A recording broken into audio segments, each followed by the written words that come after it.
This morning, I've woken up seizing pretty bad. We've had no heat on. We've cut down all light and everything except for two night lights. And our electric bill is still through the roof. I've made a deal with them, but something is wrong where they're sucking us dry. But that's not the only problem. I have to go to Conquered just to try to get help from an attorney, a doctor, and the Supreme Court, who I'm already involved with. Why do I have to live down there and do this? Well, David, my roommate, is 84. He's the one controlling the money, but he's unable to control his own finances. So even though photocopies are $20 and to get to it to the lawyer, and he needed it 2 weeks ago, it's only up to him to spend the $20 on photocopies. I've asked him for 2 weeks straight. When he borrows money off of somebody, he borrows the money for cigarettes because of cravings. That is not even a thought in his mind. Now, that's not his fault. If the doctors worked with me and if people would listen to me, this wouldn't be happening. But instead, I have a rich 89-year-old father, not this David, who has spent his time trying to cut off medical care and get people even more not to listen. Oh, it's a mental illness. It's a red herring. He makes up stories. And then he gets a bunch of his psych paperwork that he paid a bunch of psychiatrists for him. From age 12 to 19, he paid a bunch of doctors as my mother passed away from her mental illness, and they just try to project it onto me. And this worked as they moved me around the country as well. And at 19, I get dropped off at a shelter in the middle of nowhere. I have no clue where the fuck I am. And I find out that the shelter has rules, like I gotta move my legs in the morning, I gotta shower every day. Well, the water's cold, I have a fall, I can't get up. That's a problem. They think I'm stubborn. They think I'm some mentally ill kid wanting to be naked with a bunch of pedophiles ready to rape me. Okay, well, that was in Lawrence. How about in Lowell with my legs not moving really well? Now, that's everywhere. They think, again, I'm trying to sleep there in the morning or some shit. No, I want out of this hell. Let me go to Dunkin' Donuts already, legs. Let me go to Dunkin' Donuts, legs, I'm thinking. No. So they want me to stand up. They're getting violent with me. It's making my heart beat out of control. So I try to stand up and I'm doing a hobble. The guy tries to push me forward. I fall to my knees. Then they go, oh, you fucking little piece of shit type attitude. I can't take that. I'll die. I'll continue getting hurt. Well, why would they do this to a man who's had a disability for 25 years? Can't you just provide them with paperwork to stop this shit? I tried that. I've gone to doctor after doctor after doctor after doctor. Well, in New Hampshire, they have medical records from my father. So when I become the healthcare proxy of David, and I'm trying to work with his worker, Christine, I'm trying to work with the state, what do you think happens every time I know something is hurting him and I push things forward? Oh, he's abusing David. What do you mean? Well, David and you are reporting abuse. Yeah, we're reporting that a guy named Jeremy just spit on David. We're reporting that the landlord is beating on us on camera. So why am I seeing a paper that I'm abusing David? David also asked me to record him, and he wants to stay on track. So I ask him questions in a certain way to keep his mind on track before he goes in Disneyland. Oh, well, that's called helping him. That is something that needs to be done as his healthcare proxy guardian, as well as I'm going to be his rep payee. But this is a lot of work. I don't need people hurting me. I need my rights as an American citizen. Am I an illegal? I mean, I've seen illegal immigrants get more rights than me. For instance, when we go into the courthouse, all David needs is a translator to translate all these legal terms. Instead, they give the translator to the illegal immigrants, and David is left in the dust to wonder around in a field by himself while they just put him in jail, take away his apartment, take away his rights. The landlord sucks us dry through money. Well, how could the landlord suck you dry for money if the landlord is the one hurting you guys? If you guys have moved into an apartment that was in disrepair with no doorknobs, mushrooms in the floor, windows, how could the landlord do something like that? Well, because he lies, lies, lies, and the courts allow it. He doesn't have to prove a damn thing. Now, you might be thinking you know the law. No, this is Kangaroo Court, Rochester. They'll do whatever the fuck they want. They'll violate your rights. They'll violate the Disability Act. They'll even allow a little Rico gang mini. It's not like a gang like a mafia gang. Think about like half of the building are just a bunch of redneck bikers, right? And the landlord needs somebody just to put in windows like glass, snap on a tile, do some drywall putty, some bullshit like that. A little paint here, a little paint there. So he hires them and he says, okay, you guys are going to be my plumbers too and my witnesses. So whatever I tell you guys to say, you guys say, and I'll keep you on the payroll. And they agree. So they continue to make up story after story. And when they make a mistake, they want to cover their asses and lie in court. For instance, David is senile. I asked for some privacy. He went downstairs. But 5 minutes later, him and one of these maintenance goons are coming in the house while I'm half naked. I just pulled up my long underwear and putting cream on my body. I tell him to get the fuck out. How dare you walk in my house without even a phone call? You were supposed to be here 3 days ago, and now you come out of the blue? Well, David let me in. David is senile. He knows I'm naked, but yet he still lets me in. Of course, he's gone in the head. He has a memory of 60 seconds right now. I had him talk to Wentworth Douglas, and he couldn't even remember the name of the lady or her position after she told him 3 times in 1 minute, and he still doesn't remember it. It's obvious that this man needs somebody like me to take care of him, and the state and his doctors need to listen to me. But instead, you're listening to David and letting him hurt me, and the landlord figured this out. So the landlord's been using a senile old man to violate my rights. And whenever I try to report anything, videos, pictures, he slams me to the ground, beats me, sends goons after me. I have never seen something this illegal and this dangerous in my life, and Rochester, New Hampshire is putting my life and everybody else's life on this side of the building in danger. So you have one side of the building being paid by the landlord, and you have the other side of the building being hurt by the landlord, and then we're going to be railroaded into buying him a new building basically as we die in the woods. David's filing for bankruptcy, for goodness sake.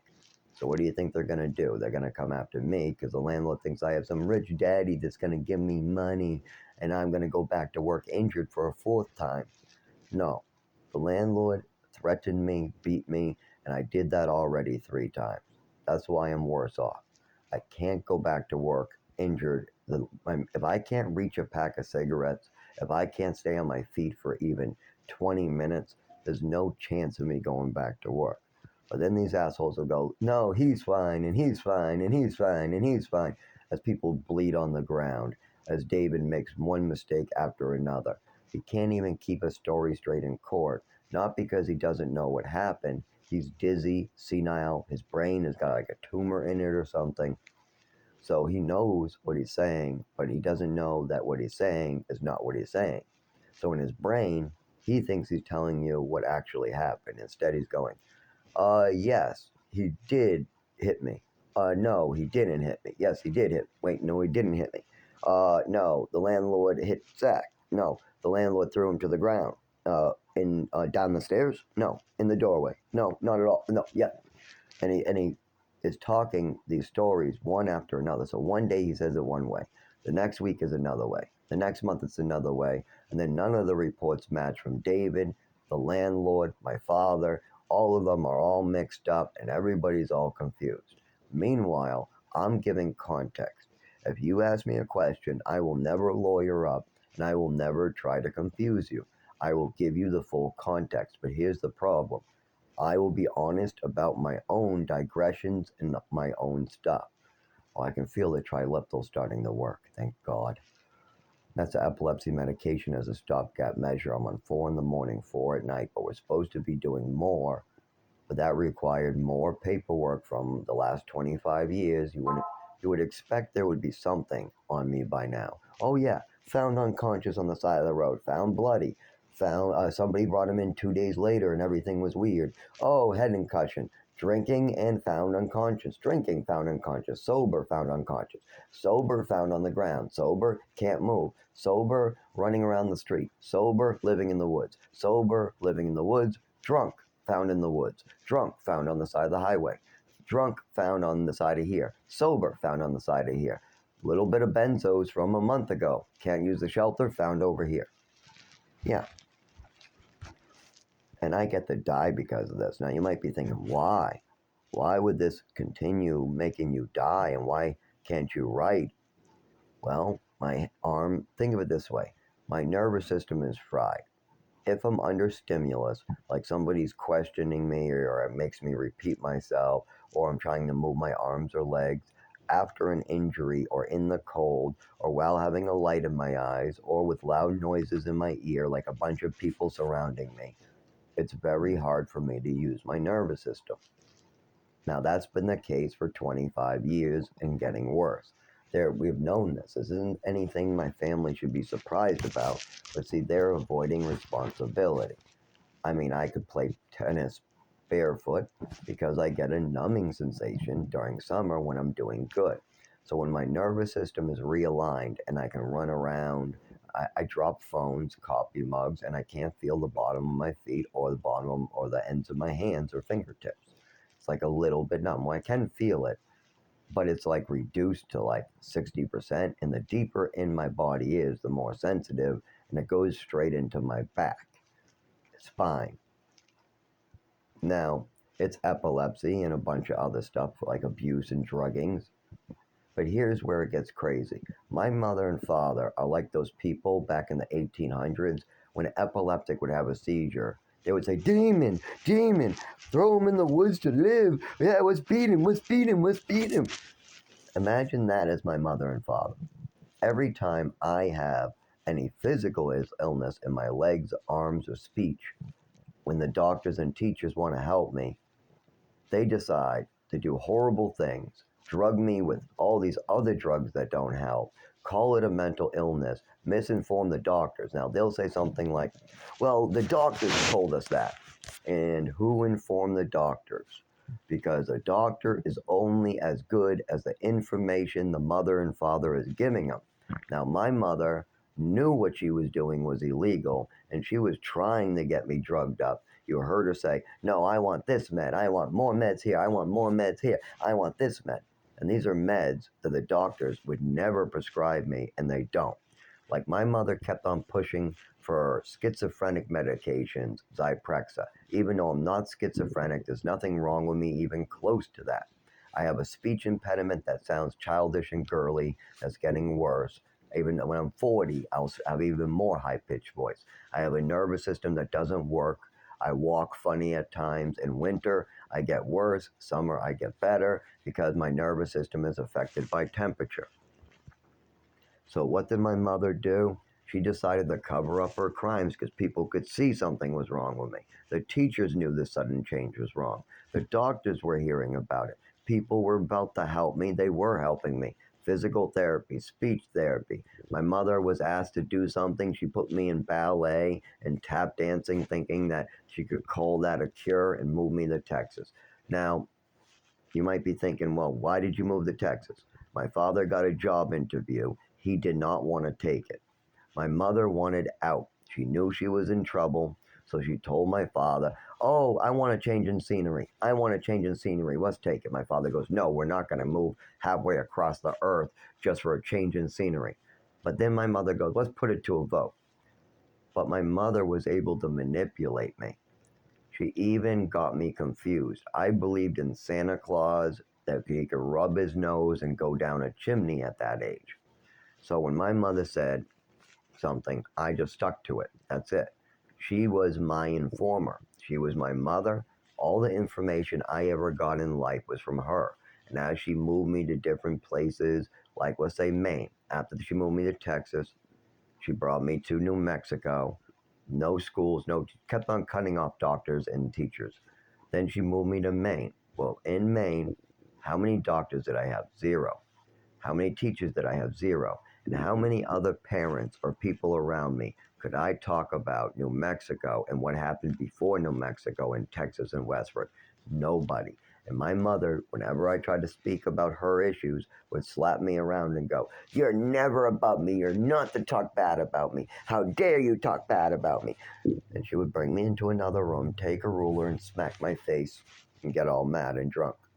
She would sometimes use the back of her hand in cars, but she would always do this by herself. My father wasn't smacking me around. He might be in another room drinking, or he might be in a car at work or someplace as my mother acts all nuts.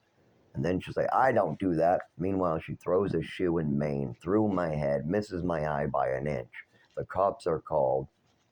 And then when I try to talk to my therapist or the group therapist or the DMH worker, she goes, "It never happened. It's a story. He makes up stories. Don't believe him. It's a red herring." And as this stuff continues, they keep on paying doctors to write it down. They drug me more and more and more and more from age 12 to 19, age 5 to 7. Now, in the orphanage, I only got one drug for ADHD. But when I met this adopted mother, my foster mother, Patricia, everything, all hell broke loose. I tried to show her a swimming medal.